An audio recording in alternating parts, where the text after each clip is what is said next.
obviously you had a very public relationship with Peter. Yeah. Obviously, the relationship with Peter was very public, so we all saw it. And obviously, Junior and Princess were swept up in that. Do they?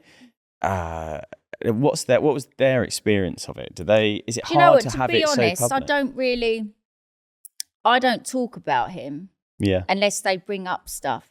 Like, it was like last year, I think Princess was like, I didn't know you did an album with Dad. Your songs were really good. I'm like, yeah, we were good. And then when they've seen old clips, they're like, oh, you and Dad were really funny together and that. But, you know, you have to learn that when you split up with someone, no matter how you feel about the dad, you don't say it to the kids. Yeah.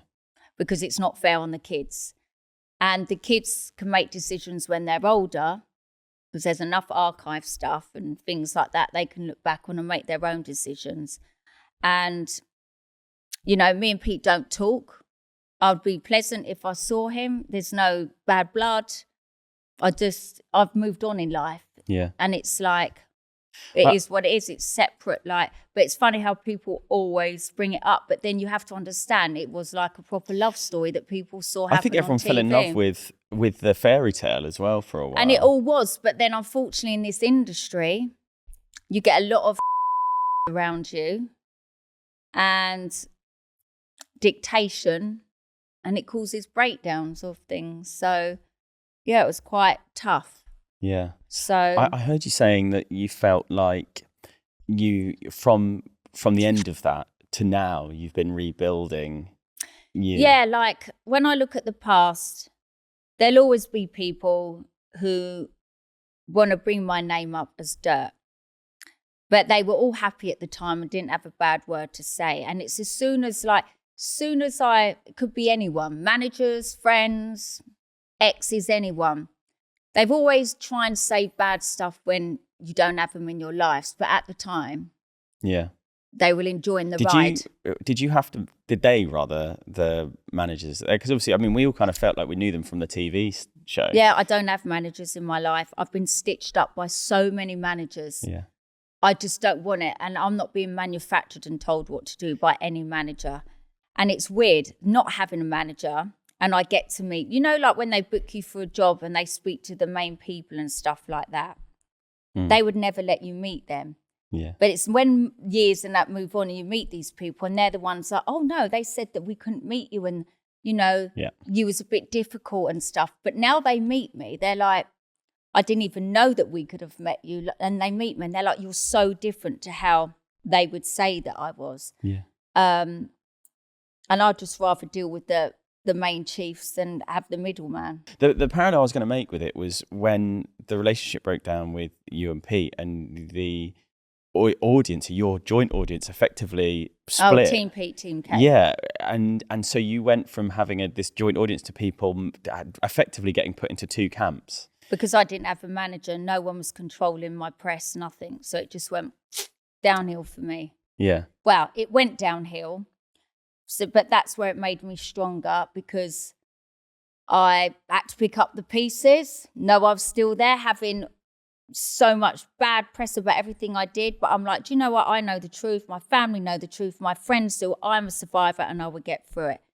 It did damage me badly, which is a shame because all I did was have a breakup. But this is what I mean. If you're not in the industry and you break up with someone, you walk away and get on with your lives. And it's just amongst the people who know, whereas mine's out in the media and it just goes on, and then it's on the weekly magazines, what they think, this, that.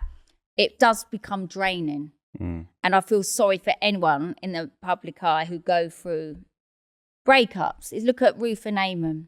They're always putting pictures of Eamon and his new girlfriend, and it's hurtful. We are human beings. But as you say, you just got to put your head down and just get on with it. What else can you do? You can't. Yeah. I mean, I know. Because if you're online crying and then they're like, oh, they've lost the pot, they're crying, and then that can affect you getting work. You just can't win either way. You've just got to ride the storm. Yeah, it's interesting that, I mean, I know Ruth and Eamon and I love them both. I love them both too. Yeah, they're so nice. And the whole family's lovely. Yeah. They're so funny, Ruth and Eamon. I love them both. But it's interesting with people in the public eye. both in, and it's the same thing in the entire spectrum of people in the public eye, whether it's, someone on stage or someone, the royal family or whatever, is people assume you don't have feelings and that you don't see what people are writing. And so I guess the question is... I know what you're going to say. You're right, you think that. And for many years, everything that was said about me, I'd be like, I'm fine with it. I'm fine. And I'd put a wall up and let it all just come in, built this wall.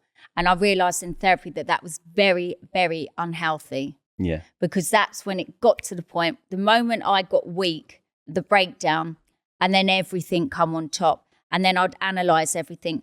But I wasn't analysing everything as if I'm making up. It was true things going on around me, and it all hit me. Of course, the media stuff does affect you. It affected me. It took all them years to affect me, which is why now I do what I want to do.